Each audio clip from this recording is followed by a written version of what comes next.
I'm not washing these wild blueberries. Here's what I do instead.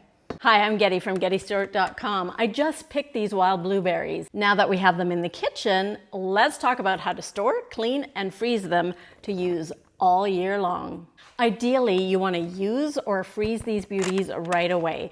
But if time is tight, you can store them unwashed, uncovered in the fridge for about 5 to 7 days. It's best to keep them in a shallow container or at least 2 different bowls rather than one big bucket. Before we start to sort and clean them, I want to show you something. Let's look at the bloom, that hazy white coating that you see naturally on blueberries and other berries like grapes. It is a natural protectant and helps lock in the moisture on our berries. In your bucket, you're going to find blueberries with a lot of bloom, a little bit of bloom, and some where the bloom is almost all gone. Those are going to be the most delicate, but probably also the sweetest. Here's my top tip for freezing wild blueberries. Don't wash them. Hear me out. Washing introduces moisture, and moisture leads to ice crystals, which ruins the quality and shelf life of our frozen berries.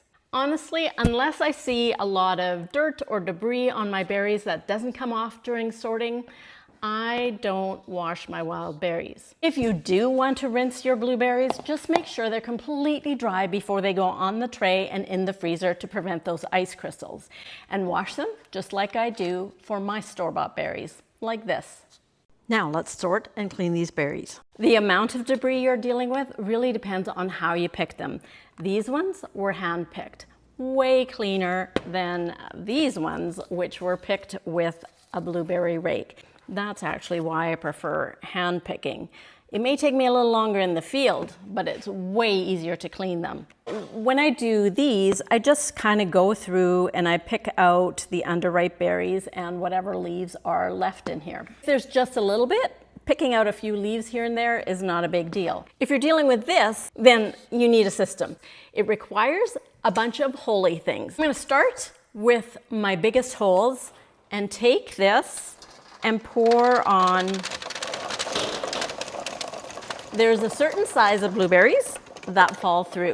And sure, I get some leaves going through as well, but I get to pick through and take the biggest leaves and stems and branches off.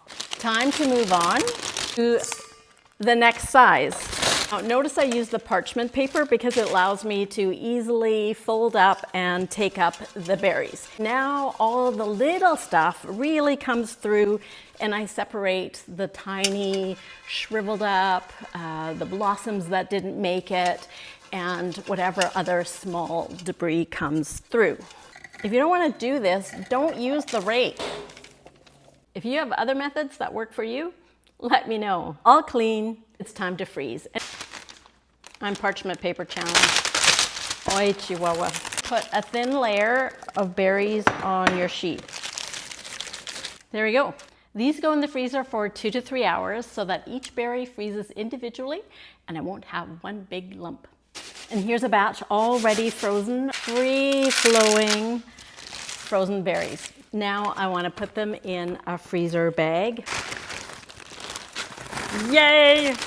You don't want to freeze it like this. You want to get out as much air as you possibly can. Now, a straw or a tube or something where you can become a human vacuum sealer. Start pushing out as much air as you can. Insert the straw. Here we go.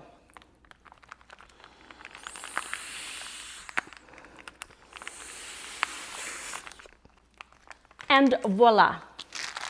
Look, it's not perfect, but the more air you can remove, the better. This is ready to go in the freezer. The rest of those berries, well, I have treats to make, which means more blueberry videos coming up.